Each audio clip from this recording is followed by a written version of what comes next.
conejo viene a representar varias cosas. Lo que sí está claro es que parece como un visionario, o sea, como alguien que ve más que la persona, que las personas, que el más igual. En el calendario está representado, ahí está simbolizando años, los años conejo, y basta o les bastaron poner una cabeza de conejo con sus orejitas en el calendario y representa un año o representa días también, días conejo, años conejo.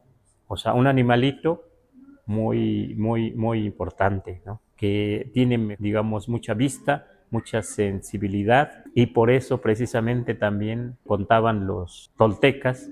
Se dice que el señor Huemac, que era un tlatoani de Tula, como que predice 500 años antes de que cayera Tula, y dice esto: Tula caerá cuando esté gobernando un tlatoani que tenga el pelo crespo, pero también cuando aparezca en los jardines un colibrí que tenga espolones y un conejo que tenga cuernos. ¿Cómo podíamos explicarnos eso que dijo Huemac 500 años antes? Un conejo parece ser que avisa, ¿verdad?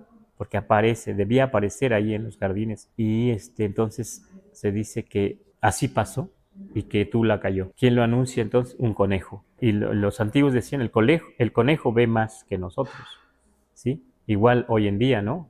Está dormido, pero está mirando. Es difícil atraparlo. Precisamente también me acordé de un compañero, era de Huauchinango, Puebla, como vivimos aquí ya en la Ciudad de México. Y no sé por qué empezamos a hablar del conejo, pero él dijo: fíjate que en mi comunidad, si una persona así sin red, sin una cosa, otra cosa que se ayude nada más con las manos, puede atrapar un conejo, es capaz de atrapar un conejo, se dice de él que es un jaguar. Interesante, ¿verdad? Que es un jaguar o que es como un jaguar.